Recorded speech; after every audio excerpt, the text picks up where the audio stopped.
우리 함께 찬양 드리며 예배로 나아가겠습니다.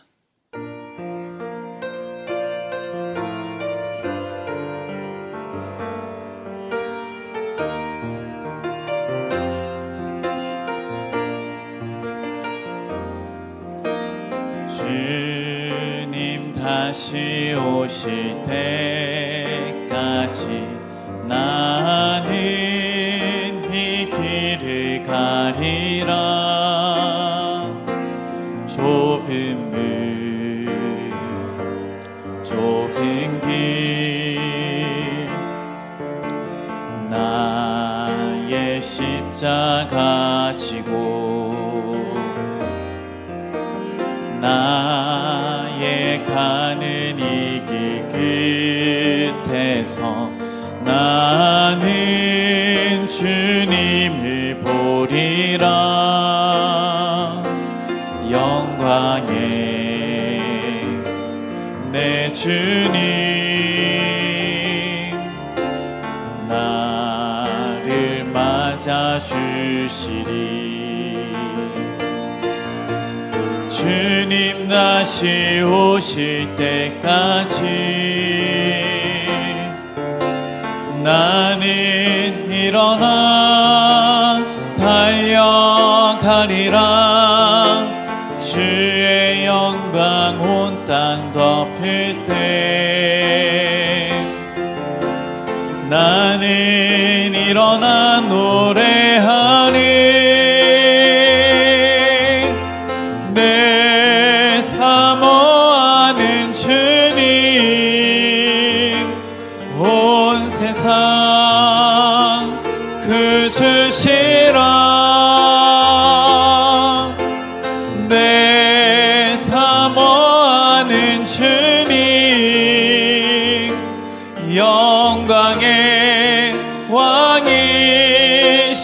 왕이시라. 주님 다시 오실 때 주님 다시 오실 때까지 나는 이 길을 가리라.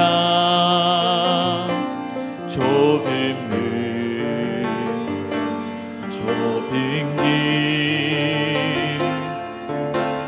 나의 십자가 지고 나의 가는 이 길 끝에서 나는 주님을 보리라. 영광의 내 주님 나를 맞아 주시리. 주님 다시 오실 때까지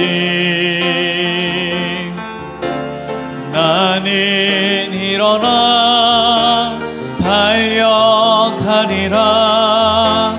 주의 영광 온 땅 덮을 때 나는 일어나 노래하리. 내 사모하는 주님 온 세상 그 주시라. 내 사모하는 주님 영광의 왕이시라. 내 사모하는 주님 내 사모하는 주님 온 세상 그 주시라. 내 사모하는 주님 영광의 왕이시라.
존귀하신 하나님, 초병이 아침을 기다리듯이 수험생들이 시험 결과를 기다리듯이 대림절 기다림의 시간, 우리도 아기 예수님의 오심을 간절히 기다립니다. 때로는 이 기다림이 너무도 길게 느껴지기도 하지만 우리의 기다림이 길어질수록 그분의 오심은 더 깊어지고 신비스러운 침묵의 계절 속에서도 은혜의 샘물은 흐르고 흘러 우리 마음을 채울 것을 믿습니다. 그 믿음으로 이 시간 성삼위 하나님을 전심으로 예배하기 원하오니 우리의 예배를 기뻐 받아주시기를 예수 그리스도의 이름으로 간절히 기원드립니다. 아멘.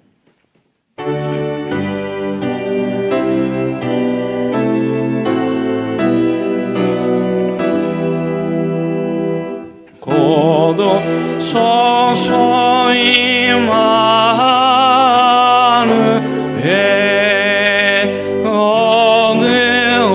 응하소서 이스라엘 기포로 생활고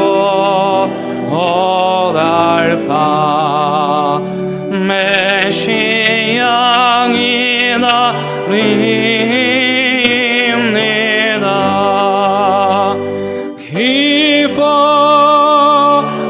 기뻐하라 이스라엘 포도씨리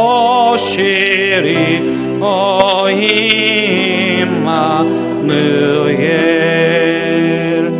고도소서지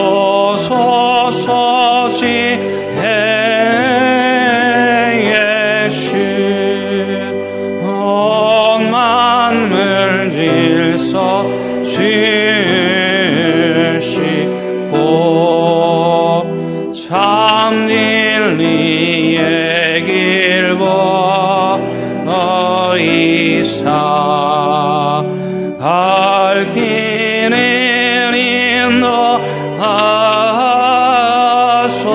인도하소서 기뻐하라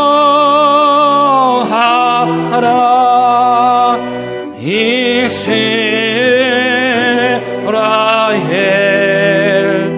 고도시리 임마누엘 고도소서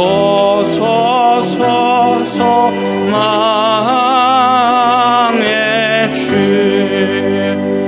망백성 한맘 이루어 시기와 문쟁 없애고 참 평화 채워 주소서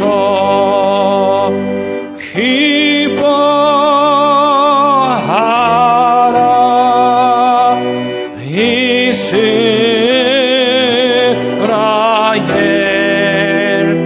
고도시리 임마누엘 아멘.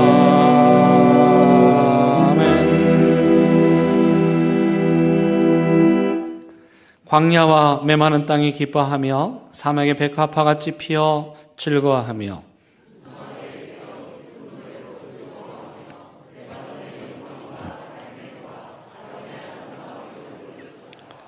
그것들이 여호와의 영광 곧 우리 하나님의 아름다움을 보리로다.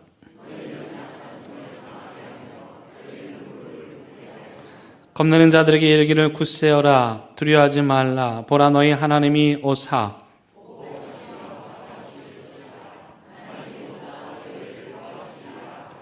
그때 맹인의 눈이 밝을 것이며 못 듣는 사람의 귀가 열릴 것이며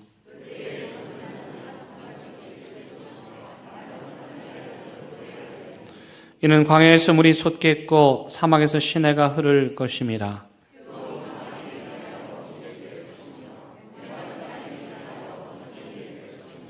승량에 눕던 곳에 풀과 갈대와 부들이 날 것이며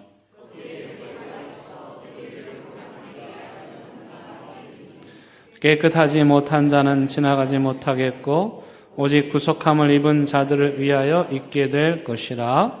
아멘. 나는 전능하신 아버지 하나님 천지의 창조주를 믿습니다. 나는 그의 유일하신 아들 우리 주 예수 그리스도를 믿습니다. 그는 성령으로 잉태되어 동정녀 마리아에게서 나시고 본디오 빌라도에게 고난을 받아 십자가에 못 박혀 죽으시고 장사된 지 사흘 만에 죽은 자 가운데서 다시 살아나셨으며 하늘에 오르시어 전능하신 아버지 하나님 우편에 앉아 계시다가 거기로부터 살아있는 자와 죽은 자를 심판하러 오십니다. 나는 성령을 믿으며 거룩한 공교회와 성도의 교제와 죄를 용서받는 것과 몸의 부활과 영생을 믿습니다. 아멘. 이 시간 자리에 앉으셔서 하나님과 여러분만이 아는 은밀한 죄를 침묵 가운데 고백하는 시간 같습니다.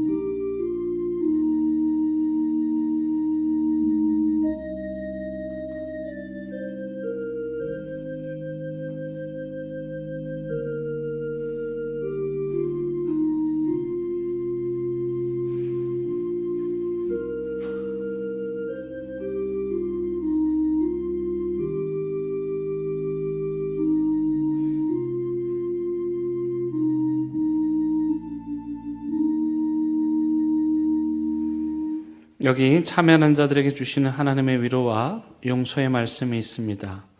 오직 시온이 이르기를 여호와께서 나를 버리시며 주께서 나를 잊으셨다 하였거니와 여인이 어찌 그 젖 먹는 자식을 잊겠으며 자기 태에서 난 아들을 긍휼히 여기지 않겠느냐. 그들은 혹시 잊을지라도 나는 너를 잊지 아니할 것이라. 아멘.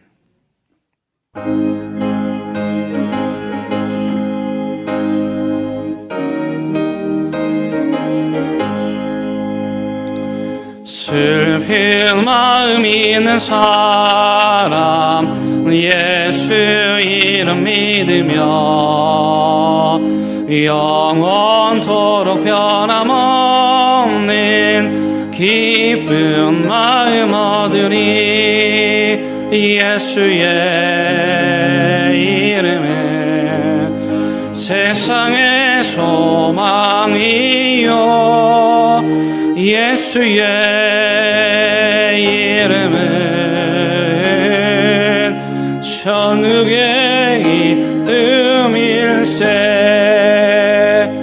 어른하신 주의 이름 너의 방패 삼으라. 환난 시험 당할 때에 주께 기도 드려라. 예수의 이름은 세상의 소망이요 예수의 이름은 천국의 기쁨일세. 존귀하신 주의 이름 우리 기쁨 되도다. 주의 품에 안길 때에 기뻐 찬송 부르리. 예수의 이름은 세상의 로망이요 예수의 이름은 천국의 기쁨일세. 나가는 위에 보좌 앞에 나아가 왕의 왕께 경배하며 멸류관을 드리니 예수의 이름은 세상의 소망이요 예수의 이름은 천국의 기쁨일세.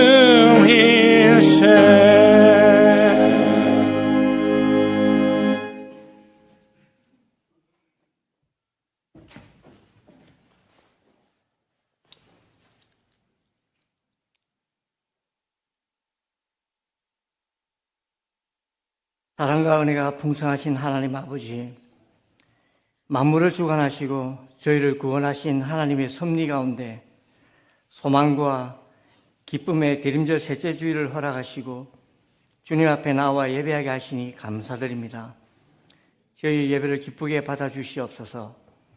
하나님 아버지, 주님 오심을 기다리는 대림절을 지나는 가운데 저희 마음을 정결하게 하옵소서. 아주 낮고 천하고 천한 말 구유가 아기 예수님을 겸허히 품었듯이 저희가 어떤 과거를 가졌든지 현재 어떤 모습으로 서 있든지 관계없이 저희 어떤 모양의 그릇이든지 오직 예수 그리스도를 온전히 품는 믿음을 더하여 주시옵소서. 생명의 주관자이시는 하나님 아버지, 우리 가운데 병마와 힘든 싸움을 이어가는 모든 환우 지체들을 위로하여 주시옵소서. 특별히 큰 수술을 앞두고 있는 성도에게 두려움을 이기는 담대한 믿음을 주시고 수술과 회복의 모든 과정을 주님 친히 주관하셔서 완전한 치유의 은총을 베풀어 주시옵소서. 우리 교회가 성도 안에 사랑과 위로가 넘치는 교회가 되게 하옵시고 교회 학교 아이들과 청소년들이 믿음 안에서 주님의 꿈을 품고 건강하게 자라게 하옵소서. 매주 목요일 학교 앞 라면전도 사역을 축복하여 주시옵시고 교회 카페에 모여드는 많은 청소년들이 육의 양식뿐 아니라 주님을 만나 영의 양식까지 채우는 은혜를 경험하게 하옵소서. 이를 위해 수고하시는 모든 이들에게 하늘의 상급을 더하여 주시옵소서. 하나님 아버지, 오늘 2부 예배 후 예정되어 있는 후반기 새가족 환영회에 함께하는 모든 분들에게 주님의 따뜻한 사랑을 경험하게 하시고 교회의 귀한 지체로 정착할 수 있도록 인도하여 주시옵소서. 또한 세례를 앞두고 있는 성도들의 믿음을 더하여 주셔서 주님과의 언약을 새롭게 다짐하는 이 결단의 순간이 복된 믿음의 출발을 도와주시옵고 축복하여 주시옵소서.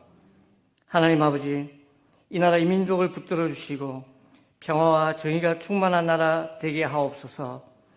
선교지에서 수고하고 있는 선교사님들과 그의 가족들을 영육간에 강건하게 하시고 사역의 열매를 허락하여 주시옵소서.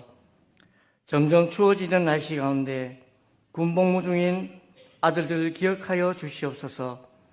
겨울이 지나고 따뜻한 봄을 맞이하듯 남은 복무 기간을 무사히 마치고 돌아올 그날까지 모든 과정을 주관하여 주시기를 소망합니다. 어느덧 한 해를 마무리하는 시기가 되었습니다. 교회의 모든 사역과 성도 개개인의 삶의 자리에서 믿음으로 한 해를 아름답게 마무리할 수 있도록 지혜와 힘을 더하여 주시옵소서. 각자의 맡은 자리에서 예배를 돕고 기쁨으로 섬기는 손길 기억하여 주시옵고 하나님 말씀을 대언하시는 주의 종을 성령님 붙들어 주셔서 말씀을 전하는 자나 듣는 모든 이들에게 하나님의 생명의 말씀이 저희 심령을 깊이 깨우는 은혜의 시간이 되게 하옵소서.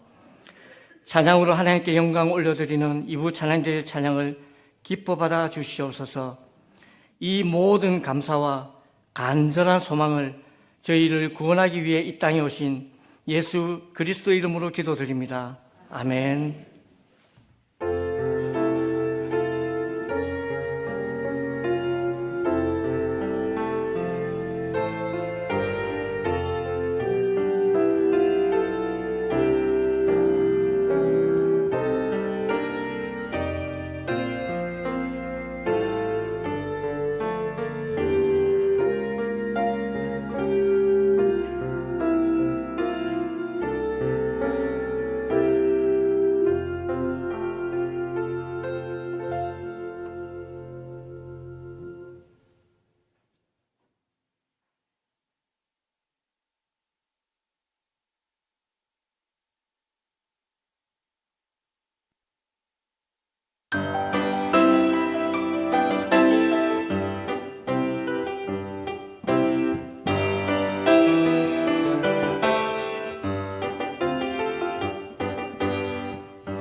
이곳은 독일의 성 베드로 성당입니다. 대림절 세 번째 주일에 우리에게 주시는 하나님의 말씀은 이사야 12장 1절에서 3절입니다.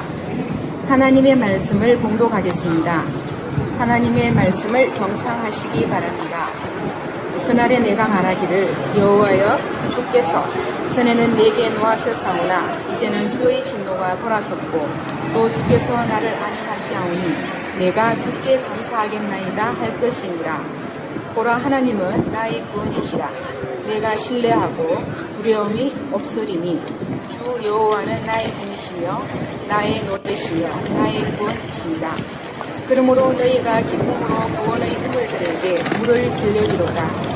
하나님의 말씀입니다. 아멘.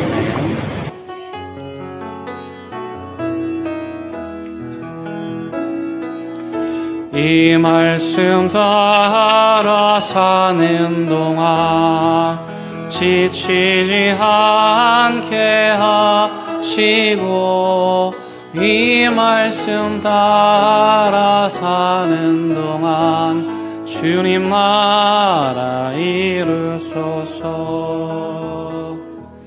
일전에 장례식을 마치고 함께 한 성도님들과 함께 식사를 하려고 하는데 시간이 좀 어정쩡해서 햄버거 집에 갔습니다. 다 어르신들이어가지고 저보고 왜 햄버거를 먹으러 가냐고 못마땅한 표정을 감추지 않고 다 드러내셨는데, 세상에 놀라운 것은 막상 들어가니까 그분들이 저보다 더 잘 드시더라고요. 그래서 제가 깜짝 놀랐습니다. 우리 교 어르신들도 햄버거 좋아하시고 잘 드시는구나. 여러분, 그러면 햄버거가 어느 나라 음식인지 혹시 아세요? 영국, 유럽 갔다 온 사람이 그렇게 얘기하면 곤란한데, 보통 우리가 햄버거 하면은 이제 미국으로 생각을 하고 있는데요. 사실은 햄버거는 미국 음식이 아니고 독일, 그것도 아까 조금 전에 성경 몽독하신 분이 가셨던, 우리 성지순례 팀이 갔던 함부르크입니다. 지금 우리가 대림절을 맞아가지고 성지순례 현장에서 성경 봉독을 녹음해가지고 여러분들에게 들려드리다 보니까 일단은 뭐 차도 지나가고 또 사람도 지나가고 좀 녹음 상태가 좀 좋진 않죠. 게다가 저희들 시간에 쫓겨가지고 막 급하게 하다 보니까 녹음 그 소리가 좀 분명하지 못한 점이 있습니다. 그래도 생동감이 느끼시라고 또 그 장소가 중요해서 여러분들에게 보여드리곤 하는데요. 아까 성경 번역하신 분이 우리가 갔던 성지순례팀이 갔던 그곳이 독일의 북쪽에 위치한 베를린에 이어서 독일의 두 번째 도시, 가장 큰 도시인 함부르크입니다. 이 함부르크는 그 부산과 비슷한 해안 도시예요. 너무너무 잘 되어 있는데, 이 함부르크 사람들이 미국으로 이민을 가가지고 거기서 고향 음식이 그리워서 그 소고기 패트, 고기를 이렇게 저며가지고 양념을 한 그거를 먹기 시작했는데, 미국에 있는 사람들이 그 위에 빵을 올리고 토마토를 넣고 뭐 야채를 넣고 그러면서 오늘날 우리가 먹는 햄버거가 됐죠. 여러분, 그 함부르크의 철자가 HAMBURG이고 햄버거의 철자는 뭐죠? 똑같아요. 거기다가 ER만 붙이면 햄버거가 되는 거죠. 그러니까 이름으로 봐도 독일 사람들이 햄버거를 우리 거다 주장할 만한데요. 이 함부르크하고 부산하고 관계가 굉장히 깊습니다. 우리도 해양도시고 또 이 함부르크도 세계 10대 해양도시입니다. 그래서 2009년에 우리 부산하고 교류를 하면서 이 함부르크 사람들이 참 친절하게 그 함부르크에 부산교라고 하는 다리를 만들었어요.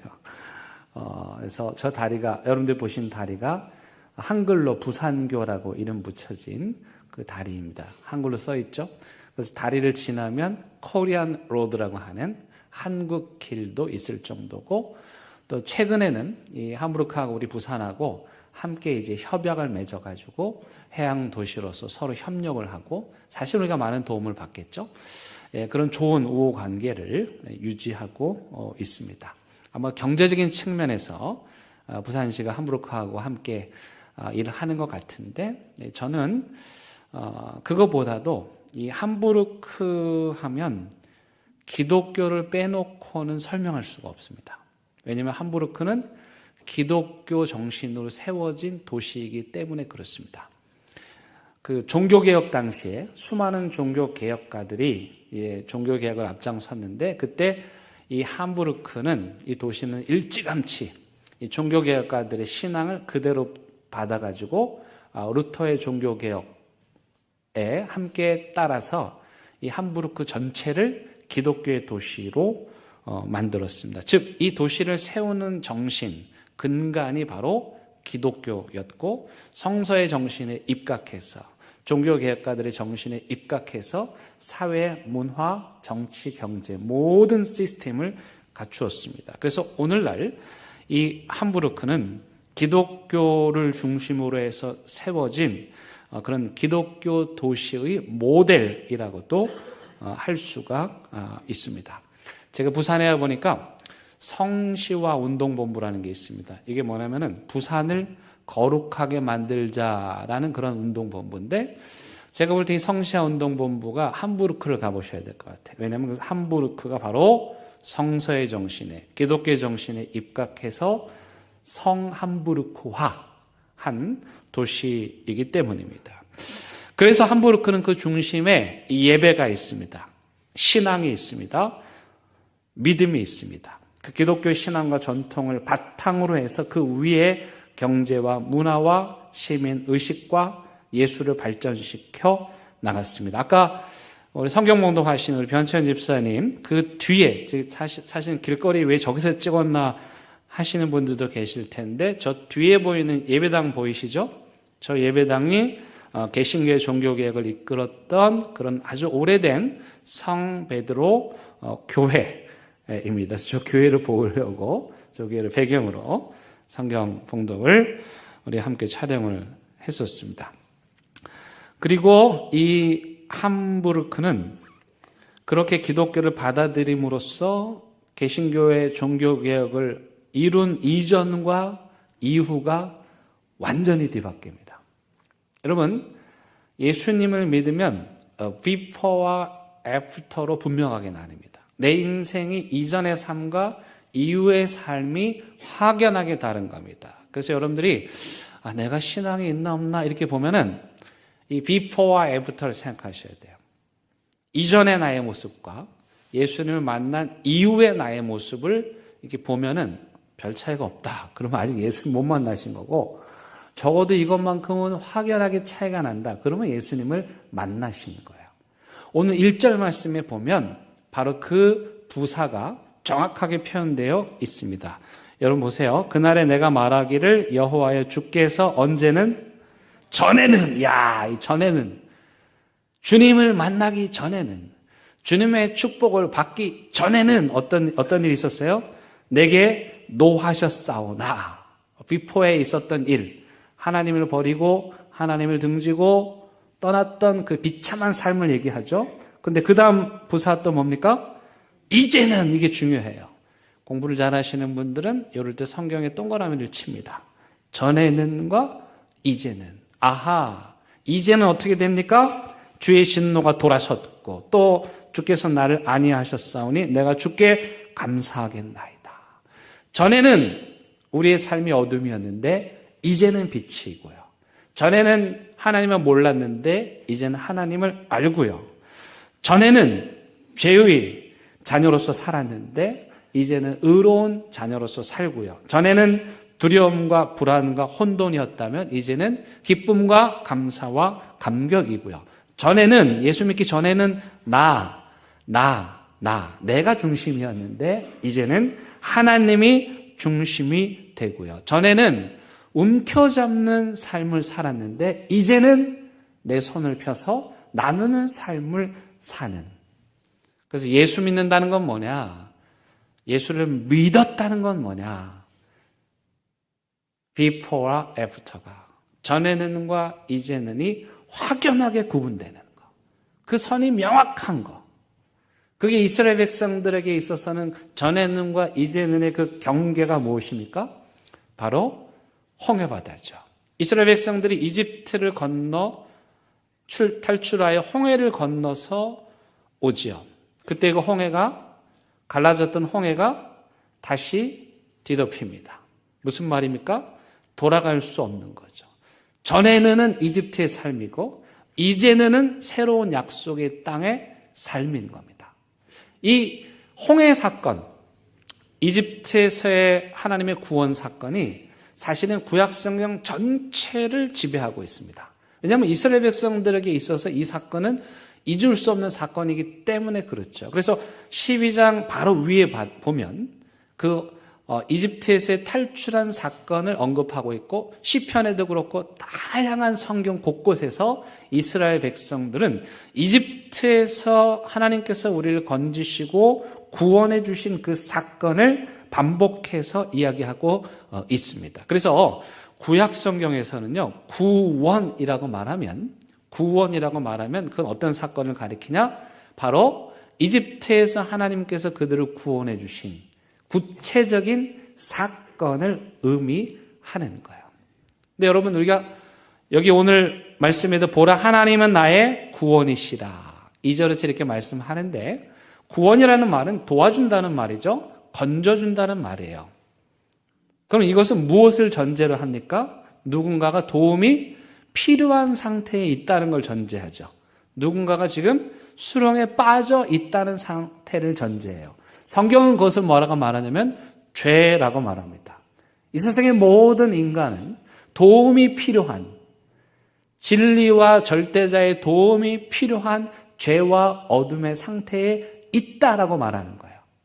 그게 구약 성경으로 보면은 이스라엘 백성들이 이집트에서 노예로 살 때의 상태, 즉 바로가 그들을 억압하고 그들을 박해하고 무엇보다도 하나님을 섬기지 못하도록 이집트의 신을 섬기도록 강요하고 협박하는 그 상태, 이 상태가 바로 하나님을 모르는 모든 인간들의 상태, 무지와 억압과 자유를 빼앗기고 하나님을 모르는 그 어둠의 상태. 근데 그걸 누가 조장합니까? 바로 이집트의 파라오가 조장을 하는 것이죠. 그래서 영적인 관점에서 본다면 하나님을 만나지 못한 모든 인간들은 그 이집트의 바로 같은 어둠의 권세들이, 악한 영들이 그들을 사로잡고 끌어내려서 이집트에서 나가지 못하도록 하는, 하나님을 섬기지 않고 이집트의 신들만을 섬기도록 강요당하는 그 억압의 상태 속에 있는 것, 그게 인간이죠.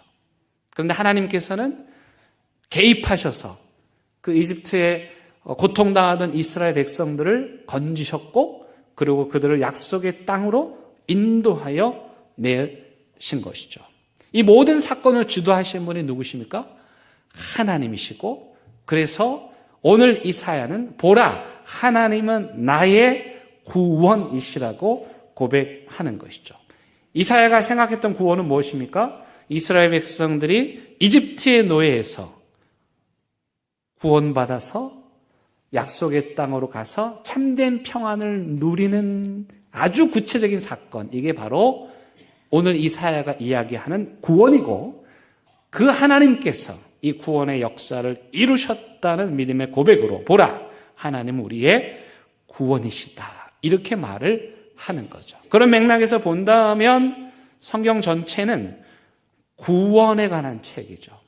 이집트의 수렁에 빠져 있고 바로의 억압 속에서 하나님을 섬기지 못하는 이 땅의 수많은 어둠 속에 있는 사람들, 그들을 건지고 구원하고 자유를 주고 탈출하게 하고 하나님을 섬기는 약속의 땅으로 인도하는 사건, 이게 구원의 사건입니다.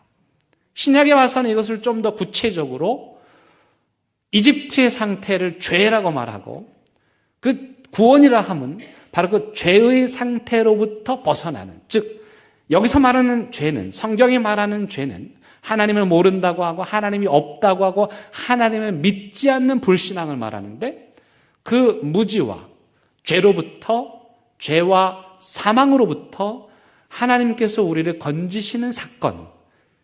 그래서 우리가 더 이상 죄의 노예로 있지 아니하고 어둠에 있지 아니하고 마음껏 하나님을 예배하고 섬길 수 있는 상태로 옮겨주신 것을 구원이라고 그럽니다. 그래서 이 구원은 하나님께서 우리에게 주시는 선물과도 같은 것이죠. 그런데 그 하나님은 그 구원의 방법, 이 이집트의 노예로, 죄의 노예로, 하나님을 모르는 무지의 상태에서 억압과 혼돈과 공포 속에서 살아가는 우리를 이렇게 건지시는, 이집트에서 건지시듯이 건지시는 이 구원의 사건을 위해서 누구를 보내셨냐? 바로 예수 그리스도를 보내셨습니다. 지금 우리는 성탄절에 오실 한 아기를 기다리는데 그 한 아기가 누구냐? 바로 이집트의 바로의 손에서 이스라엘 백성들을 구원하셨던 그 하나님께서 온 인류가 죄와 죽음 가운데 허덕여 이집트와 같은 바로와 같은 그런 자들로부터 억압과 죄와 죽음과 공포 속에 있는 그들을 건지시는 방법으로 보내주신 분, 그분이 바로 우리가 기다리는 아기 예수님이십니다. 그래서 여러분, 예수라는 이름, 이 발음은 원래 그대로 이 성경의 예수라는 발음이에요. 여러분, 이 예수라는 그 이름이 구약에 똑같은 이름이 있어요. 누굴까요? 여호수아입니다. 여호수아. 여호수아 원래 히브리 발음이 예수아예요. 예수아. 그러니까 여호수아하고 예수님하고 동명이에요. 이름이 같은 거예요. 호세아도 마찬가지예요. 여수아, 호세아, 예수 이름이 같은 거예요. 그럼 뜻은 뭐냐? 구원자라는 뜻입니다. 여호수아의 이름이 구원자라는 뜻입니다. 호세아라는 이름의 뜻이 구원자라는 뜻이에요. 그럼 예수라는 이름의 뜻은 구원자라는 뜻이에요. 예수라는 이름 그 자체가 구원자라는 뜻입니다. 더 재미있는 것은 보라 하나님은 나의 구원이시라고 말하는 이사야의 이름은 또 어떠한가? 이사야의 이름은요, 이 앞에 예수와 플러스 여호와예요. 두 개의 이름이 합성된 거예요. 여호수아, 예수아 무슨 뜻이라 그랬어요? 구원이라 그랬어요. 그 다음에 야훼, 여호와는 하나님이죠. 그러니까 자기 이름이 뭐예요? 누가 구원자라는 거예요. 이사야의 이름 자체로만 보면 이 이름 자체로도 하나님이 구원자다. 그 얘기를 하고 있는 거예요. 그래서 여러분 우리가 예수 이 발음은 이 히브리어 발음하고 똑같아요. 그 뜻이 뭐라고요? 구원자라고요. 근데 이 미국 사람들은 이거를 영어로 바꿔가지고 뭐라 그럽니까? 예수님을 지저스라 그러는데 발음으로 보면 우리가 더 정확한 발음이에요. 예수. 그래서 제가 존경하는 우리 컬럼의 신학교 그 데이비드 발트레트 교수님 계세요. 천국 가시긴 했는데 그분이 이렇게 제 옆에서 체포를 드릴 때 이렇게 찬양하면은 또 이렇게 화답하면은 이분이 예수 그러셨어요. 미국 사람인데 지저스라고 하지 않고 신학학자시니까 예수 이러셨어요. 예수가 무슨 뜻이라고요? 구원하시는 분이시다. 그래서 예수님은 이름 그 자체로 이집트의 노예로 살던, 수렁에 빠져있던, 죄와 허물 가운데 있던, 죽음과 사망 가운데 있던 우리를 건지시고 구원하시는 분이라는 뜻이에요. 복음서 중에는 4개의 복음서 중에 요한복음은 이걸 강조해요. 예수님이 우리의 구원자가 된다는 사실을 강조해요. 그래서 요한복음은요, 예수님이 뭐 언제 태어났고 어디서 태어났고 관심이 없어요. 그냥 시작부터 예수님이 우리의 구원자 되심을 말하는데, 근데 요한은 재미있게 이 예수님을 물과 연결시켜요. 물은 생명을 의미하잖아요. 그래서 예수님이 생명의 구원자이시라는 것을 말하기 위해서 요한복음 전체에 물과 예수님을 연결시키고 있어요. 이 사진은 제가 알프스, 이번에 성지순례 가서 알프스에서 본 사진이에요. 그 아름다운 그 자연을 보고 내려오는 길에 한켠에 저렇게 그 물이 있었어요. 흘러나오는. 근데 저는 저런 거 보면은 너무 좋아요, 기분이. 그래서 볼 때마다 뭐 샘물이 됐든 뭐가 든 사진을 찍는데요. 여러분, 저 물이 어떤 물입니까? 알프스의 그 산에 수많은 퇴적층들을 걸러져서 수십 년 동안 걸러진 물이에요. 네? 그러니까 저 물이 엄청난 물이죠. 저는 좋아가지고 사진만 찍고 물은 못 먹고 왔어요. 너무 아쉬운데 시간도 좀 없었고. 근데 저기 보세요. 관을 꼽았죠, 그죠? 관을 꼽아서 그 관을 통해서 물이 나오잖아요. 여러분, 관이 생명수는 아니에요. 관은 생명수를 흘러보내는 거죠. 이 물은 어디서 나옵니까? 저 알프스산 깊은 곳, 그곳에 있는 거죠. 그게 샘물의 근원이죠. 샘물의 근원은 누구냐면 예수님이시고요. 저렇게 그 물을 흘러보내는 관은 뭐냐? 교회죠. 그리고 또 저와 여러분들인 거예요. 그래서 교회는 뭐 하는 곳이냐? 생명수이신 예수님을 먹고, 그리고 그 생명수이신 예수님을 흘러보내는 거죠. 그리스도인들은 어떤 사람이냐? 생명수이신 예수님의 구원의 물을 마시고, 내가 그 물을 먹고 살고, 그리고 그 물을 이 세상으로 흘러보내는 일을 하는 거죠. 그래서 요한이 예수님은 물과 연결을 시키는데, 예를 들면은 요한복음 2장에 보면 예수님께서 이제 가나 혼인잔치에 가시죠.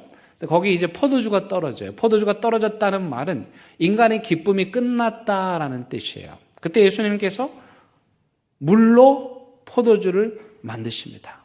전도할 때 술 좋아하신 분한테 요 본문을 전도하시면 좋아. 우리 예수님이 물로 포도주를 만드신 분이시다.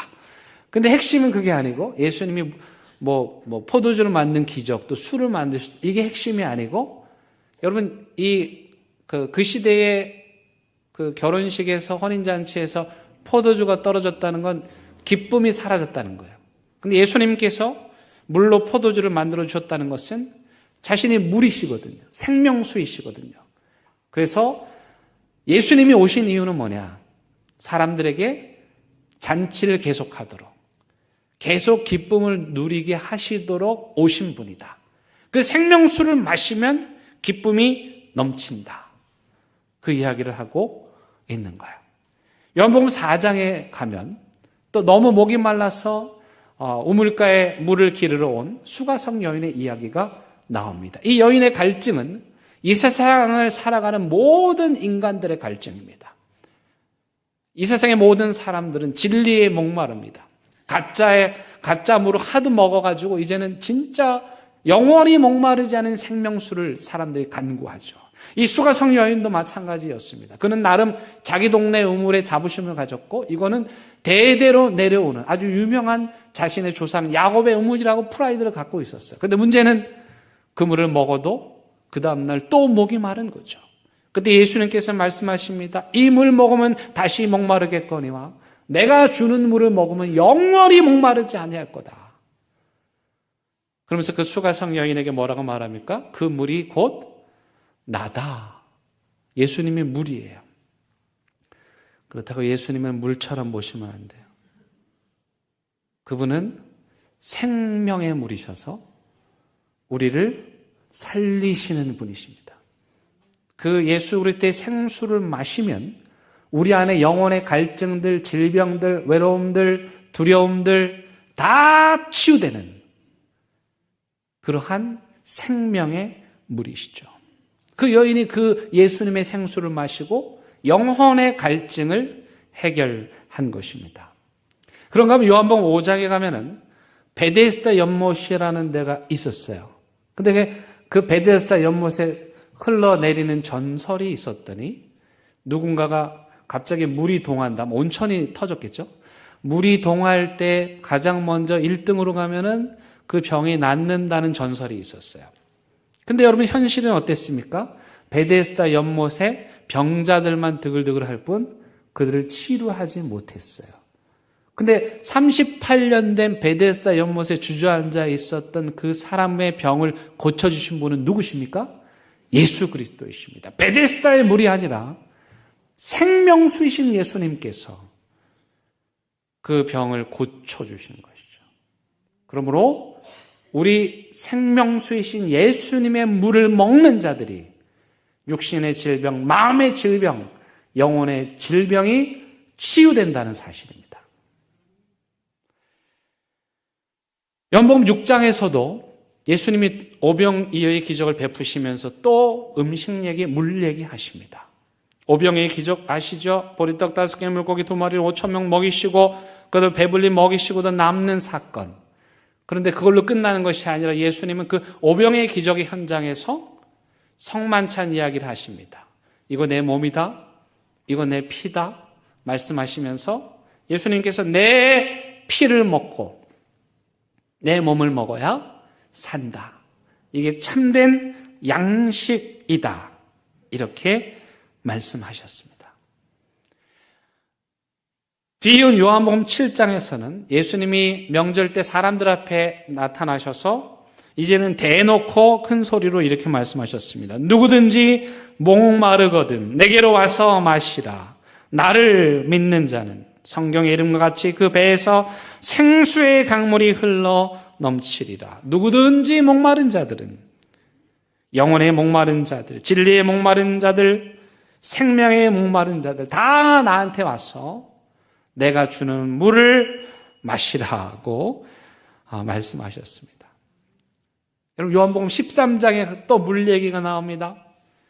예수님께서 제자들의 발을 씻기시는 세족식 사건, 그 물은 어떤 물이었습니까? 제자들의 더러운 발, 제자들의 죄를 씻기는 물이었습니다. 따라서 예수님께서 이 사건을 통해서 내가 이 세상의 온 인류의 죄를 씻기는 거룩하고 정결하게 하는 물이라고 말씀하고 있는 것입니다. 그럼 마지막 19장에 가면 예수님께서 십자가에서 달리시고 돌아가시는 장면이 나오는데 요한은 예수님의 십자가를 이렇게 클로즈업합니다. 클로즈업하면서 어디를 클로즈업하냐면은 예수님의 옆구리. 그 옆구리는 어떻습니까?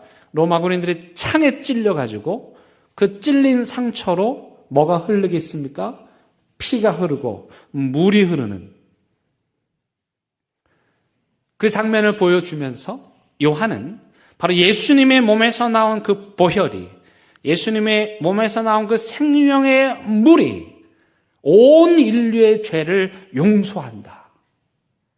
모든 인간들의 죄를 깨끗하게 한다는 말을 하고 있는 것입니다.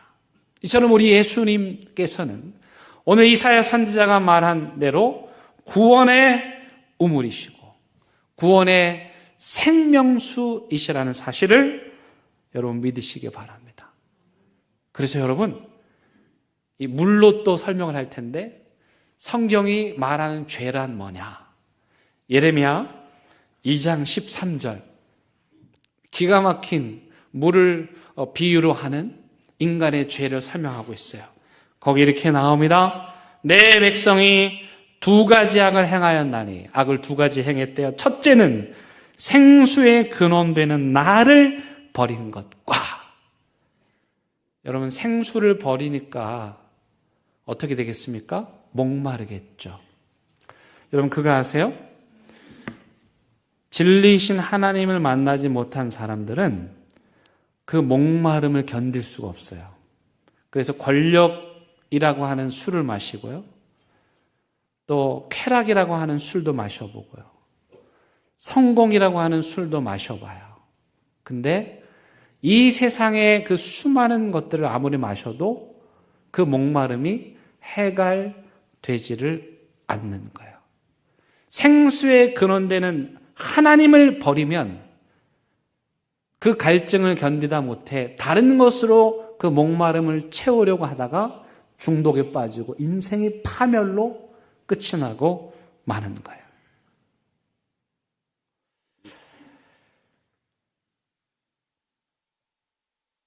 그런 의미에서 우리 그리스도인들이 그리스도인들이 된다는 것은 무슨 뜻일까? 우리가 예수를 믿고 하나님의 자녀가 된다는 것, 그리스도인이 된다는 것은 무슨 의미일까? 첫 번째는 우리가 예수님으로부터 나오는 생명의 물을 마시는 거예요. 그냥 마시는 게 아니라 실컷 마시는 거예요. 그러면 진짜를 먹으면 불량식품에 속지 않습니다. 꽤 오래되긴 했지만 제가 부임했을 때 여기 핸드드립 커피, 과테말라 화산재 향기 머금은 과테말라 커피 소개해드렸죠. 지금은 우리 대형교회 성도님들이 커피 비슷한 가짜 커피 안 드십니다. 물론 가끔 몰래 숨어 드시긴 하지만 대부분은 다 진짜 커피, 그 원두를 갈아서 깔끔한 필터에 내려서 진짜 커피를 마시죠. 놀라운 건 그거 맛보시더니만 불량식품 끊으시더라고요. 진짜를 먹으면, 진짜를 맛보면 가짜를 끊게 됩니다. 우리 예수님이야말로 영원한 생명의 물이십니다. 그 생명의 물은 우리의 심령과 영혼을 회복하고 두려움과 염려와 근심을 몰아내고 우리의 연약한 육신과 마음과 영혼의 질병도 치유하시는 그런 능력이 있습니다. 우리가 할 일은 그 예수님으로 마음껏 마시고 내 삶을 기쁨으로 가득 채우고 그 다음 뭐 해야 되냐면 아까 그 관을 기억하세요. 관을 통해서 그 물을 세상에 흘러 보내야 되는 거죠. 자, 성시아라는 무슨 말이냐면은 부산 성시아 운동본부의 꿈은 뭐냐면 부산 330만 명 전체가 다 하나님을 믿는 그런 거룩한 도시를 만들겠다는 꿈을 가진 거예요. 그 꿈을 누가 가졌냐면은 이사야 선지자가 가졌었어요. 이사야 11장 9절에서 물이 바다를 덮음같이 여호와를 아는 지식이 온 땅에 충만할 거다. 여러분 이 비유를 들으면 좀 헷갈리죠. 물이 바다를 덮어? 바다에는 이미 물이 있어. 근데 물이 어떻게 바다를 덮어? 그냥 좋은 말인가 보다. 그게 아니고요. 이 고대 사회에서 바다는 악한 존재의 근원지를 상징했습니다. 그래서 고대 사람들은 바다 깊숙한 곳에 악의 본부가 있고 거기에서 이 세상의 모든 악이 다 나온다고 생각을 했어요. 근데 이해가 가요. 여러분 바다 이렇게 보면 어떠세요? 좋은 날씨, 맑은 날씨에는 너무 좋지만 태풍이 불고 또 비바람이 치는 날 바다 가면은 요즘 약간 섬찟하죠. 뭔가 있을 것 같아 그 안에. 우리는 주로 물귀신이 있다고 믿는데 물이 바다를 덮는다는 말은 무슨 말이냐면은 그 악으로 상징되는 그 바다가 그 바다를 채운 물이 다 사라지고 그 어마어마한 바다, 광안리 앞바다, 오륙도 앞바다에 그 물이 다 빠지고 거기에 뭐가 채워진다는 겁니까? 어떤 물이? 예수님의 생명의 물이 채워진다 그런 뜻입니다. 그러니까 부산의 성시아라는 그 비전은 바로 물이 바다를 덮음같이 부산의 모든 악을 다 몰아내고 예수 그리스도의 거룩한 물로 이 부산을 가득 채우겠다는 그러한 비전이죠. 어떻게 그 일이 가능합니까? 이런 광안리 앞바다에 가면은 그 모래사장에서 모래성 쌓는 놀이를 하는 사람들이 있어요. 근데 그 모래성은요, 파도가 한번 밀려가면 다 사라져 버립니다. 반면에 그 광안리에서 누군가가 바닷가에 빠져서 허우적거린다면 여러분도 뛰어가겠죠? 그래서 그 사람을 건지고 구원하는 거예요. 모래성을 쌓는 게 재미있을까요? 물에 빠진 그 한 영혼을 구원하는 게 재미있을까요? 그 기쁨의 가치는 비교할 수 없습니다. 근데 오늘날 너무도 많은 사람들이 잠깐 있다 허물어져 버릴 모래성 쌓다가 인생을 낭비하는 거예요.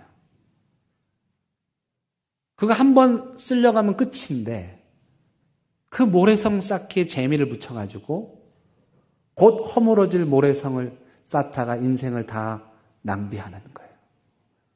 우리 인생을 가치 있게 살려면 어떻게 해야 되겠습니까? 지금 여러분들이 쌓고 있는 모래성 쌓기 놀이 그거는 이제 그만하고 전에는 모래성 쌓았지만 이제는 어떻게 해요? 물가에 빠진 하나님을 모르는 이 생명수를 맛보지 못해서 계속해서 독을 품어내는 그 사람들에게 영원한 생명이신 예수 그리스도, 이 예수 그리스도를 전하는, 증거하는 삶을 살아가는 것. 이게 예수님의 생명을 먹고 마신 사람들이 해야 하는 일입니다. 요즘에 우리 교회 목요전도에 우리 라면전도에 학생들이 많이 오는데 지난주 목요일날 몇 명 왔는지 아십니까? 한번 맞춰보겠습니까? 지난주 목요일날 자그마치 놀랄 준비를 하세요. 빨리. 자그마치 이 동네 아이들이 62명이 왔습니다. 그렇게 놀라셔야지. 네. 그 라면 카페에는 대한민국의 모든 종류의 컵라면이 다 있습니다. 이 아이들이 와가지고 4개, 5개씩 먹습니다. 제가 10년 전 이 교회에 부임했을 때 횡단보도 사건 말씀드렸습니다. 꼬마 아이들이 뛰어오다가 늦어가지고 한 친구가 우리 교회 문으로 가자 그랬더니 다른 친구가 안 돼. 우리 할머니가 불교 믿는 사람은 교회 가지 말라 그랬어. 그래서 건방지게 돌아갔던 그 사건을 저는 아직도 기억합니다. 그런데 우리 할머니가 불교 믿는 사람은 교회 마당에도 밟지 말라는 말을 듣는 아이들이 사는 부산에 대연교회 카페에 들어와서 물이 바다를 덮은같이 62명의 아이들이 뒤덮고 라면물이 뒤덮고 봉사자들의 땀이 뒤덮고 그렇게 구원의 역사가 지금 진행되고 있습니다. 그 아이들이 라면 국물 먹다가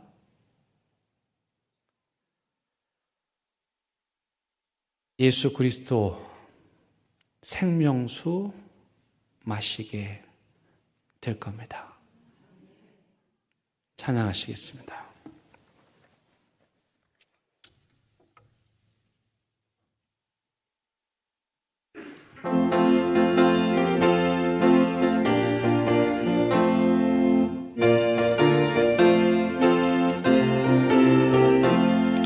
목마른 내 영혼 주가 이미 허락한 그 귀한 영생수 주여 갈망합니다.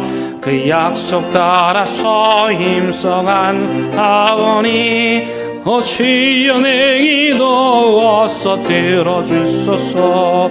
예수의 사랑 예수의 사랑 바다 물결같이 내게 임하니 영광의 물결에 온전히 쌓여서 내 영혼의 기쁨 한량 없도다.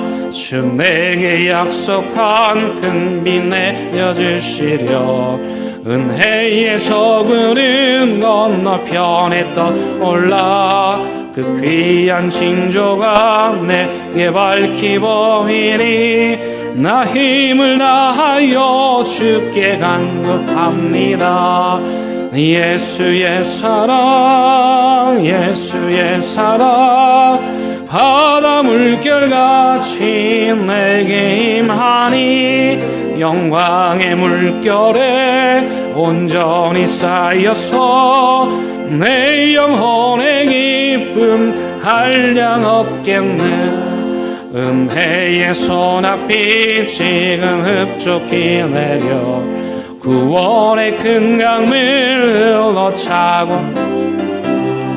내 취한 모든 죄 모두 씻어버리니 나 지금 은혜를 충만하게 받았네. 예수의 사랑 예수 사랑 바다 물결같이 내게 임하니 영광의 물결에 온전히 쌓여서 내 영혼의 기쁨 한량 없도다. 그 차고 넘치는 주의 은혜의 물결 힘차게 밀려와 내게 만족합니다.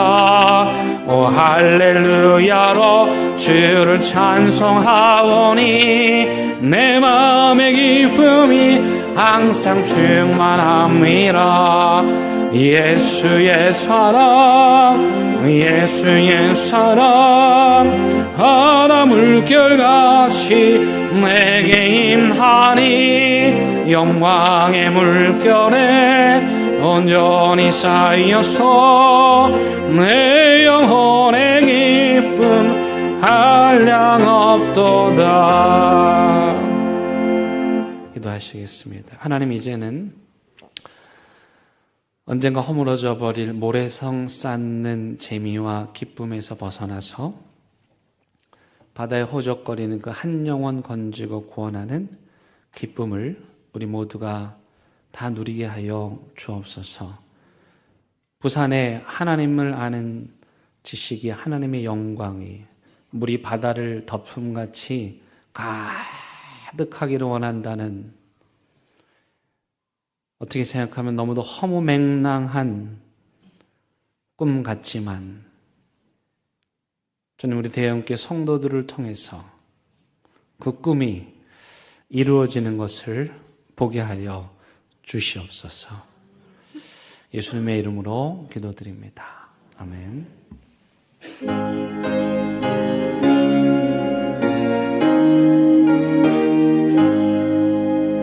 진리와 생명 되신 주, 이 몸을 바치옵니다.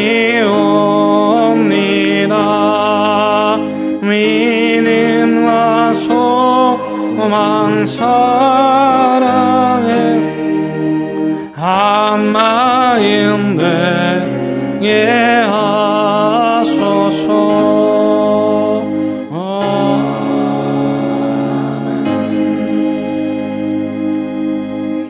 하나님, 이 시간 우리에게 생명수 부어주심에 감사하여 귀한 예물 올려 드립니다. 우리에게 주신 물질 가지고 모래성 쌓지 않고 생명을 구원하겠다는 믿음의 고백으로 이 예물 드리오니 주님 받아주시고 축복하셔서 이 예물들이 또 흘러 목마른 영혼들 구원하게 하여 주옵소서. 예수님의 이름으로 기도드립니다. 아멘. 함께 인사 나누실까요? 잘 오셨습니다. 예, 반갑습니다. 예, 교회 소식 함께 나누시겠습니다. 오늘 1시에 새가족 환영회 있습니다. 많이 참석해 주시기 바라고요. 세례 문답시 1시 반에 목양실에서 있습니다. 세례 받는 분들 참석하시기 바랍니다. 이 예배 후에 재직회 있습니다. 다음 주에는 공동회에 있습니다. 2026년 예산안 심의하는 회의니까 많이 참여해 주시기 바랍니다. 우리 김정희 집사님, 최웅남 명예권사님 성경 일독 하셨습니다. 축하드리고, 또 유연수 성도님, 서무현 성도님, 장현지 성도님 새가족 교육을 잘 마쳤습니다. 수고하신 분들, 또 성경 일독하신 분들 축하합니다. 박수 한번 하겠습니다. 네, 지난주에 우리에게 아프신 분이 많이 계셨습니다. 우리 김영희 성도님 입원 중에 계십니다. 기도해 주시고, 우리 이전 집사님 내일 입원하셔서 암 수술 받으십니다. 수술 잘 되고 회복 될 수 있도록 기도해 주시기를 바랍니다. 다 함께 일어나셔서 결단의 찬양 부르시겠습니다.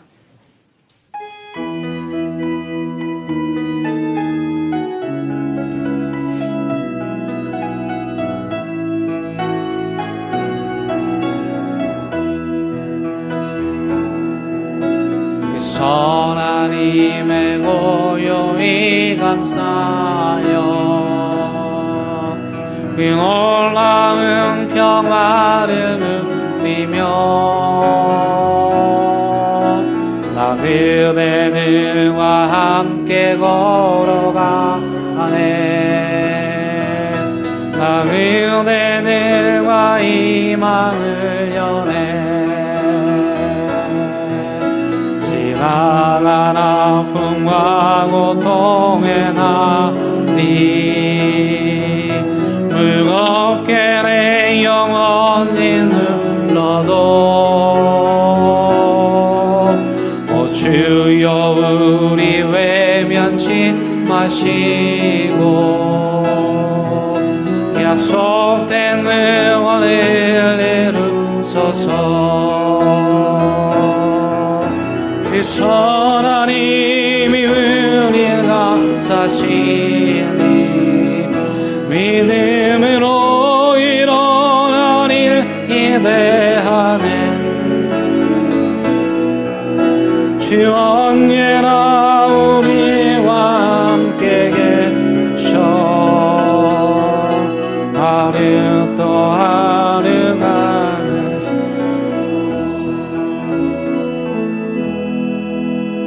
우리 주 예수 그리스도의 은혜와 하나님의 크신 사랑과 성령님의 교제하심이 우리에게 영원한 생명수 부어주셔서 구원하신 은혜에 감사하며 그 구원의 샘물을 계속해서 흘러보내기로 다짐하고 또 다짐하는 사랑하는 대형교회 모든 성도들 위해, 내 가정과 또 일터와 사업장 위에, 이 나라 이 민족 위에 이제부터 영원토록 함께 하시기를 간절히 축원합니다.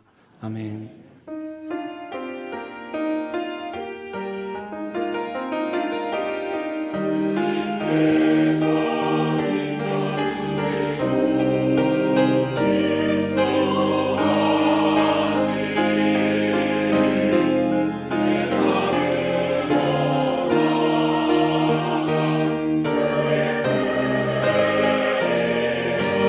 주